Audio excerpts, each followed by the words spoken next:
Al-Fatihah. Bismillahirrahmanirrahim. Iyyaka na'budu wa iyyaka nasta'in. Ihdinas siratal mustaqim. Shiratal ladzina an'amta 'alaihim.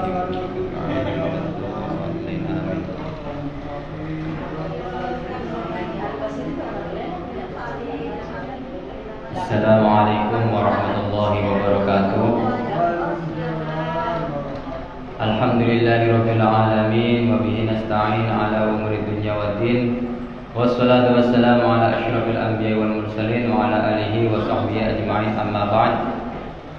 Alhamdulillah, tak henti-hentinya kita memuji kepada Allah, bersyukur kepada Allah atas segala nikmat yang telah diberikan kepada hambanya yang mau melaksanakan perintah Allah dan mau menjalankan apa yang disampaikan oleh kanjeng Nabi Muhammad SAW.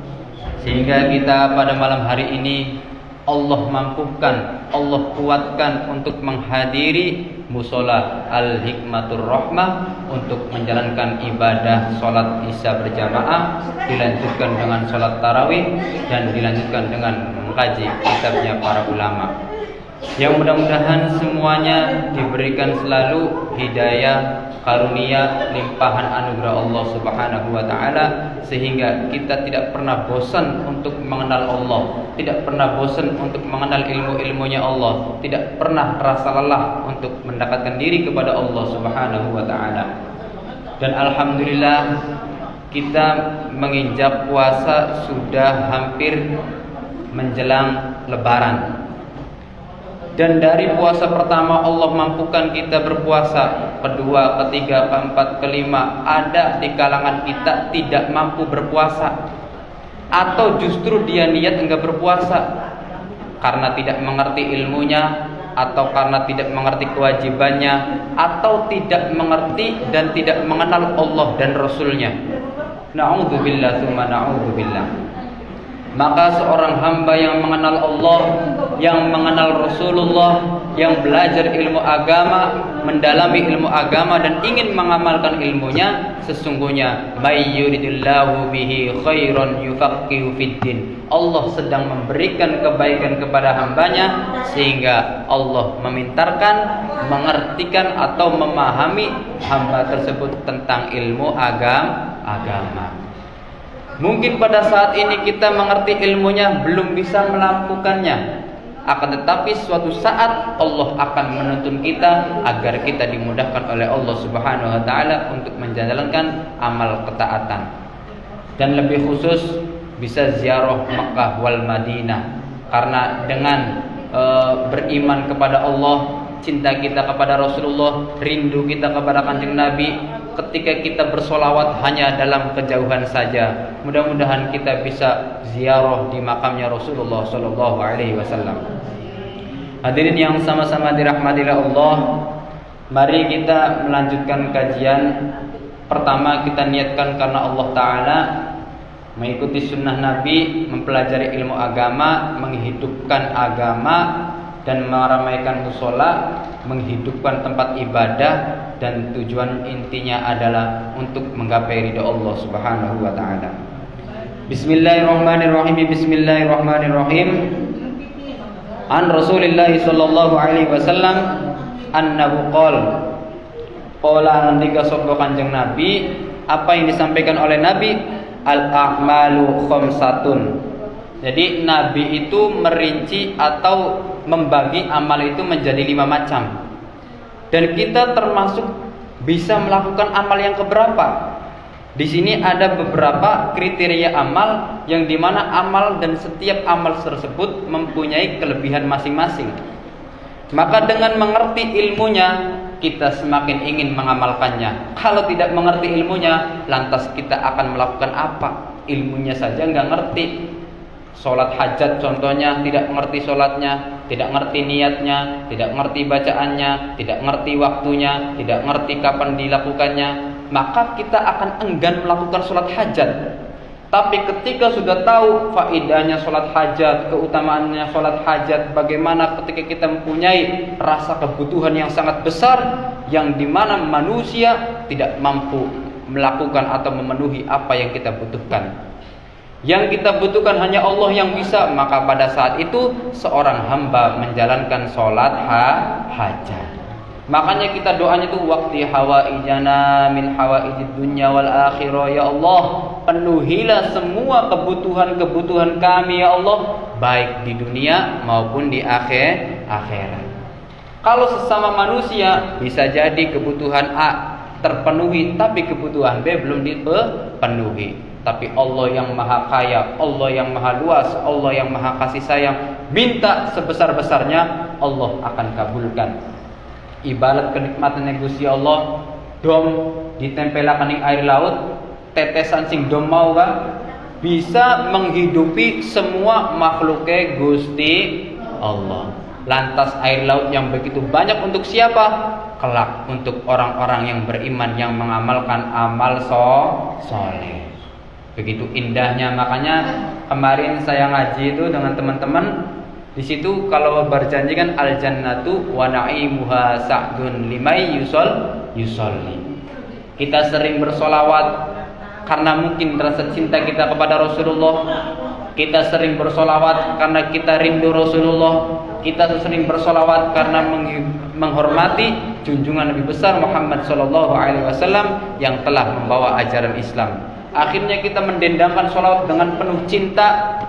Maka diterangkan di situ al jannatu wa na'imuha, surga dan penuh kenikmatannya, surga dan seisi kenikmatannya untuk siapa? Liman yusolli, untuk orang yang membaca solawat. Kita ketika sholat membaca solawat, kita ketika berdoa didahului solawat. Makanya bisa jadi solawat itu dijadikan zikir. Silakan di waktu kita beraktivitas baca aja sallallahu alaihi Muhammad sallallahu alaihi Muhammad sallallahu alaihi Muhammad sallallahu alaihi Muhammad, seperti itu. Agar supaya dengan kita perbanyak sholawat kita diaku umat Kanjeng Nabi. Maka kita tidak bisa mengadukan keluh kisah kita, gundah gulana kita, keterpurukan kita, kesusahan kita, kecuali kita mendekatkan diri kepada Allah Subhanahu wa taala melalui ajarannya Kanjeng Nabi. Bagaimana kita mengerti ajarannya Kanjeng Nabi? Tidak mau ngaji, gengsi ngaji, terus di waktu-waktu usia yang harusnya wajib ngaji justru banyak bermain, dolan HP, media sosial, dolanan kian dan sebagainya. Makanya anak-anak sekarang ya bukan berarti beda zamannya. Waktunya belajar sekarang sudah keliling di jalan-jalan pakai buta-butaan kayak mono. Ya seharusnya dididik sejak dini ngapalaken juz amma, baca Al-Qur'an sing bener, abatasa, makhorijul hurufnya yang bener, ngapalaken Quran. Terus sehingga anak tersebut dengan keterbiasaan ajaran didikan orang tuanya sampai dia remaja atau anak-anak senang ngaji, senang hafalkan Quran, senang belajar agama, sehingga di usia sekolahnya dia lebih unggul mengenai ilmu agamanya dibandingkan teman-temannya. Ada anak yang banyak misalkan tidak sama sekali dididik ilmu agamanya, maka dijamin, bukan menjamin ya, dominan atau lebih unggul anak tersebut tidak patuh kepada orang tuanya. Banyak yang melawan ke orang tuanya. Karena apa? Tidak diajari akhlak sebagaimana akhlaknya Rasulullah.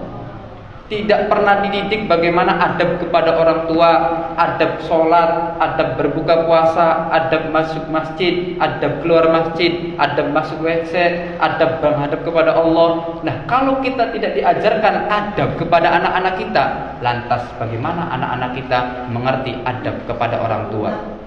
Makanya banyak anak yang melawan orang tua karena tidak diajari adab, dimanja, diberikan kelonggaran waktunya, sehingga dia tidak mengerti apa yang harus lakukan untuk menghormati orang tua. Dia tidak mengerti ilmunya, dia tidak mengerti ini salah, dia tidak mengerti yang benar seperti ini. Sedangkan Quran mengatakan apa yang dalam ayatnya itu, anak itu membentak orang tua tidak boleh. Apa ayatnya? Ya, intinya gini. Wa qul lahum ufin wala tanharhuma. Intinya gini, seorang anak berkata, nah mana kayak gitu, itu udah tidak diperbolehkan. Justru sekarang anak itu ngamuk dengan membentak, maaf bahasa kasarnya, popok, irik misalkan, sira anak dak atau mimi kayak lain. Itu karpado ini ya kurang adab, kurang mendidik anak. Nah ini tidak sesuai ajarannya Rasulullah. Kalau menjadikan anak tersebut ingin menjadi anak yang soleh-soleha, yakin didik sejak dini, didik sejak TK, diajarin terus. Lah setelah TK kita gembleng, juz amai, ikroe, hafalane, kemudian pengetahuan dasar mengenai ilmu agama terus, sehingga anak ini semakin penasaran. Oh iya ngaji kayak kenen. Lanjut pendidikan berikutnya SD, ngaji maning. Oh iya kayak kenen rukun Islam, rukun iman, ihsan dan sebagainya, rukun sholat, syarat sholat, rukun puasa. Oh iya kayak kenen. Lanjut maning SMP, ning belajar agama kita Sulamun Topeke, kemudian Sapinae, ngaji terus. Sekin ma wis SD bega boro-boro gelem ngaji Al-Qur'an, SMP wis mari, SMA wis gelandang ngajak bocah cilik ora gelem ngaji. Terus siapa yang akan meneruskan? Generasi para ulama, para kiai, para ustad. Sedangkan ustad seiring berjalannya waktu terus akan dibutuhkan.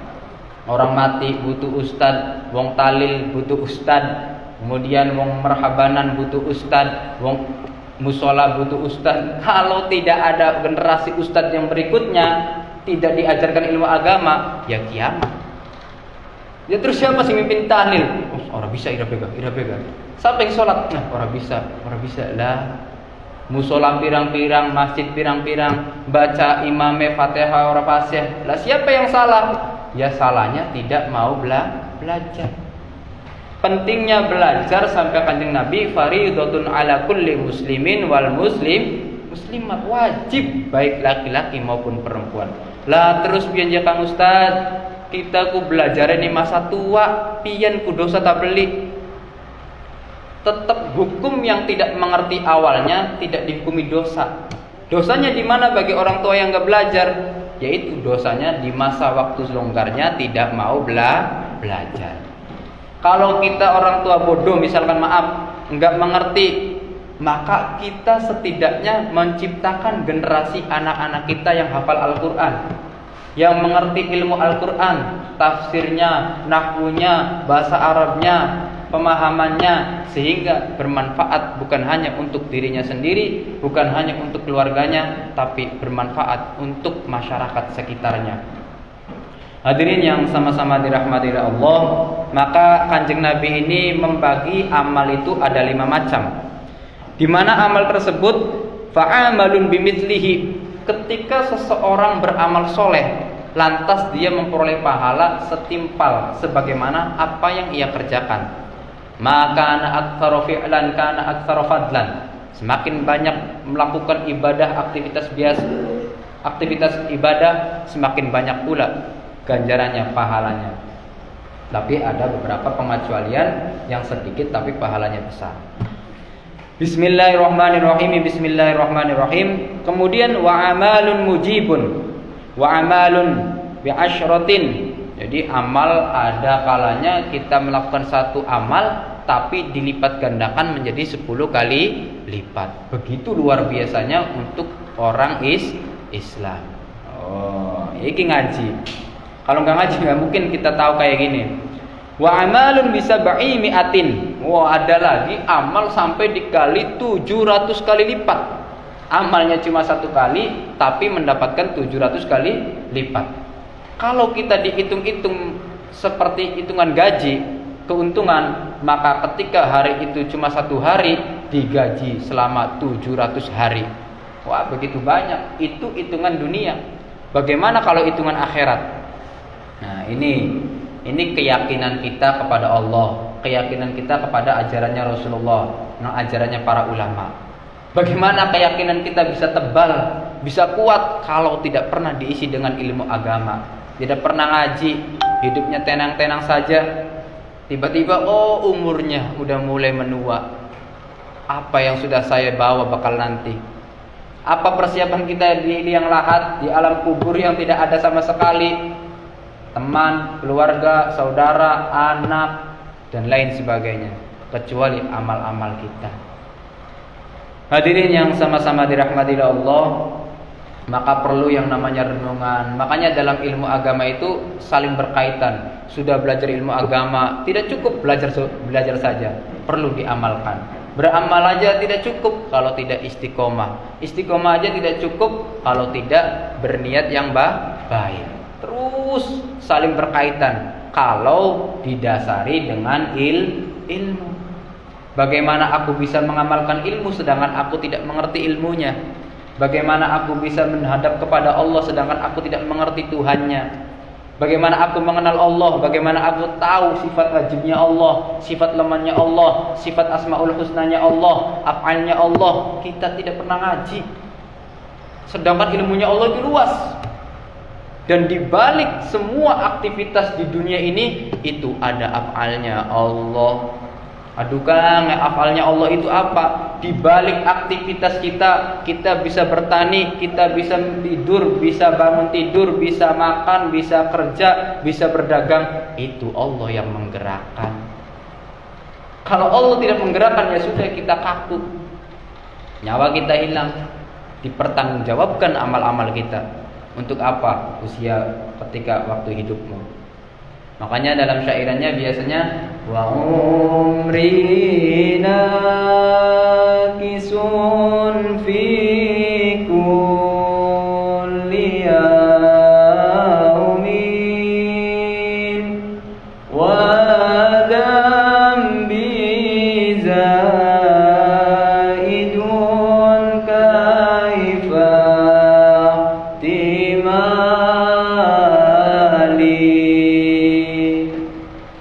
kita semakin hari semakin berkurang, akan tetapi dosa kita semakin bertambah. Maka kita balik, amal kita semakin bertambah meskipun umur kita berkurang. Dengan cara apa? Mendekatkan diri kepada Allah, takwa kepada Allah, ittaqillaha haitsuma kunta. Takut di mana saja kamu berada. Orang baik itu bukan dalam keramaian saja dia baik, tapi ketika sendiri pun dia tetap baik. Orang taat tidak taat kepada keramaiannya saja, tapi ketika sendiri pun ia taat kepada Allah. Orang takut tidak hanya takut di depan orang-orang hebat, orang-orang banyak, tetapi orang yang takut kepada Allah ketika sendiri pun tetap takut kepada Allah Subhanahu wa taala. Hadirin yang sama-sama dirahmati oleh Allah, makanya syairan berikutnya, fa in taghfir fa anta lida ka'anun fa in tatrun faman narju siwaka. Jika aku meminta ampun kepada Allah, lantas Allah tidak memberikan ampunan kepada kami, lantas siapa yang akan mengampuni segala dosa-dosa kami selain yang mengampuni Gusti Allah? Makanya dari Gusti Allah sering saya sampaikan, pada malam bulan Ramadan Gusti Allah 3 kali berkata, hal min mustaghfirin, adakah pada malam hari ini orang yang minta ampun kepadaku, kata Allah? Maka fa'aghfiru lahu, aku akan mengampuni hamba tersebut. Adakah orang yang minta kepadaku? Maka kalau ada hambaku yang meminta kepadaku, minta yang kecil sampai yang besar, maka aku akan memberikan segala kebutuhannya. Dan adakah orang yang apa? Hal minta ibin, adakah golongan orang-orang yang tobat kepadaku, kata Allah? Maka fa'atubu, aku akan menerima tobatnya. Yuk, mumpung ada berapa hari lagi bulan Ramadan, kejar malam Lailatul Qadar. Lailatul Qadri khairum min alfi syahr, lebih baik daripada 1000 bulan. Yakni amal soleh yang dilakukan pada malam hari itu lebih baik 1000 bulan yang tidak ada atau tidak mengandung malam Lailatul Qadar. Hadirin yang sama-sama dirahmati Allah, apa saja kelima rincian amal tersebut dijelaskan. Ini yang terakhir, wa amalun la ya'lamu thawaba amalin, atau la ya'lamu thawaba amalihi illallah. Ini dijelaskan dalam Tambihul Ghafilin, dari amal dikali 10 kali lipat. Padahal cuma satu kebaikan, tapi dikali 10 kali lipat. Ada lagi satu kebaikan dikali 700 kali lipat. Bahkan yang luar biasa lagi di sini, wa amalun la ya'malu thawaba amalihi. Amalnya cuma satu kali, tapi pahalanya tak terhingga. Illallah, kecuali Gusti Allah. Apa amalan tersebut? Maka dijelaskan nanti di sini, dirinci satu persatu. Fa ammal amalu alladhi bimithlihi farrajulu ya'malu sayyi'atan yuktabu alaihi wahidatun. Ada seseorang yang melakukan kejahatan, maka dibalas dengan satu kejahatan. Nah ini ya. Kemudian yang kedua, warajulun yahimmu bihasanatin walam ya'malha fayuktabu lahu hasanatun. Ada seseorang yang hanya berniat untuk melakukan kebaikan, baik itu ingin bersedekah, ingin sholat jamaah, ingin berpuasa, kok tiba-tiba di tengah perjalanan dia tidak sampai melakukan kebaikan itu. Bagaimana? Tetap mendapatkan satu kebaikan. Wal amalu mujibun man laqiyallah la yu'badu illa huwa wajabat lahul jannah. Jadi yang kedua, amalnya benar-benar takwa, menjalankan perintah Allah, meninggalkan larangan Allah, maka hamba yang takwa kepada Allah wajabat lahul al-jannah. Wajib hukumnya orang tersebut manjing surgane Gusti Allah. Wis syarate ngorongo kena, wis ngerti ilmune nglakonana. Bakal wis ngerti ilmune ora dilakoni, ya wallahu a'lam. Sing penting ana niat dikit. Nah, ana niat kok gak didorong. Wah iya kita wis niat berpuasa, ya dipaksa tahan puasa. Wah kita harap jamaah, insya Allah dimudahkan kakinya. Allah yang akan memberikan semua keringanan ibadah pada kita. Bismillahirrahmanirrahim. Bismillahirrahmanirrahim. Kemudian sebaliknya, kalau orang yang melanggar sholat 5 waktu kan wajib. Ada orang yang meremehkan, alah sholat oli apa sih? Oli pegel yang nganggur, menak turu. Ngapain sholat? Orang apa edah, orang manfaatnya. Nah ini alamat ciri-ciri orang yang wis panjing neraka lah, yang bahan mohon baik. Wis orang angel-angel. Tuh aja, enak teman ngomong aja. Ya setidaknya kalau kita tidak melakukan suatu kebaikan, tidak menjalankan sholat, ajang remehakan sholat. Usuruh aja puasa mana nih? Puasa oli apa? Oli pegel nganggur. Nah ini sing bahaya. Bakal orang puasa ya wis, ente mah puasa baik. Kita mah orang kuat nih, puasa mbok kena sakit, mbok apa aja ngajak-ngajak wong ora puasa. Dia orang puasa, ngajak-ngajak wong puasa. Wah, wis dia kayak salah, ngajak salah. Mandala ala khairin falahu mithlu ajri fa'il. Dibalik, kalau bisa ketika berbuat baik kita ngajak. Meskipun orangnya enggak mau, kita tetap mendapatkan kebaikan. Sebaliknya kalau kita mengajak keburukan, ya kita mendapatkan keburukan pula. Bismillahirrahmanirrahim. Bismillahirrahmanirrahim. Wal amalu alladhi bi asyratin man amila hasanatan fayuktabu lahu asyratun. Ada satu amalan, dia cuma satu kali beramal, tapi dilipat gandakan oleh Allah 10 kali lipat. Nah, itu ya. Kemudian ada lagi wal amalu alladzi bisa mi'atin, sampai dikali 700 kali lipat. Apa amalannya sehingga amal tersebut dikali sampai 700 kali lipat? Padahal kita cuma ngelakuin satu kali. Cuma sepisan, cuma ping siji nglakoninya, tapi pahalanya sampai dihitung 700. Apa di situ? Min amalin atau man amila fi sabilillah ta'ala au yunfiqu fi dzalika. Jadi wong tersebut gelem berjuang ning jalane Gusti Allah. Waktu untuk misalkan lagi marhabanan atau tahlil nyediakan panganan, lah iku termasuk murid-murid tahlil, murid-murid berzikir kepada Allah. Nah, ini termasuk berjuang juga. Intinya berjuang itu di jalan Allah yang dimana Allah itu ridho di situ. Kita bekerja diniatkan untuk menafkahi anak-anak kita, istri kita, apalagi anak kita di pondok. Wah, masya Allah ya.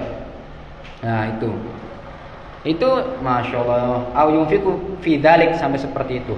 Maka pahalanya fayuktabu lahu sab'ami'atin, dikali 700 kali lipat. Wal amalu alladzi la ya'rifu thawaba amalihi. Ini amal yang sangat luar biasa. Ada yang cuma dikali 10 kali lipat, 700 kali lipat, sampai pahalanya tidak terhingga, tidak bisa dihitung lagi dengan jari, dengan matematika, tapi illallah, langsung Gusti Allah sing memberikan pahalanya. Apa amalan tersebut? Fahuwa as-saumu alhamdulillah. Kita bisa menjalankan ibadah puasa dengan khusyuk, meskipun dengan terik matahari yang panas, aktivitas kerja, rasa haus yang sangat dahaga di dalam diri kita, tapi karena mengikuti perintah Allah dan perintah Rasulullah dengan penuh keyakinan, shodiq wal masduq, bahwa apa yang disampaikan oleh Kanjeng Nabi, orang yang benar dan dibenarkan akan sampai tujuannya. Alhamdulillah. Sehingga kita menahan puasa yang awalnya saumul awam, kita sudah ngaji saumul khawas, naik saumul khawas. Yang saumul khawasnya sudah naik lagi atau sudah mampu naik saumul khawasul khawas, seperti puasanya para nabi dan para wali, para siddiqun. Aduh, boro-boro kan ya puasa khawas, puasa pegang beli gitu. Nah, itu ya sing bahaya. Hadirin yang sama-sama dirahmati Allah, singkatnya di sini ada 5 amalan yang paling mulia di antara amalan-amalan tadi, yakni ibadah puasa. Karena ibadah puasa, kata Allah dalam hadis qudsi, ana ajzi bihi, saya yang akan membalasnya. Karena sifatnya rahasia. Ente puasa tabli puasa, bocah cilik kata kau nih puasa tabli puasa nih doke. Orang udah tambangan inusuk. Nah, iya. Ngaku puasa karena engkau diarani orang puasa, kau orang baik lambi lebaran, engkau orang baik jajan. Akhirnya ngomongnya puasa. Anak mana isi puasa tapi nang puasa, tapi tangannya gocek jaburan. Nah, iya. Nah, ini hadirin yang sama-sama dirahmati Allah. Mudah-mudahan sedikit ilmu ini, sedikit kajian ini menambah keberkahan di dalam iman kita, menambah keberkahan di dalam rezeki kita, menambah keberkahan di dalam umur kita. Amin ya rabbal alamin. Kurang lebihnya mohon maaf. Ihdinas shiratal mustaqim. Assalamualaikum warahmatullahi wabarakatuh. Al-Fatihah.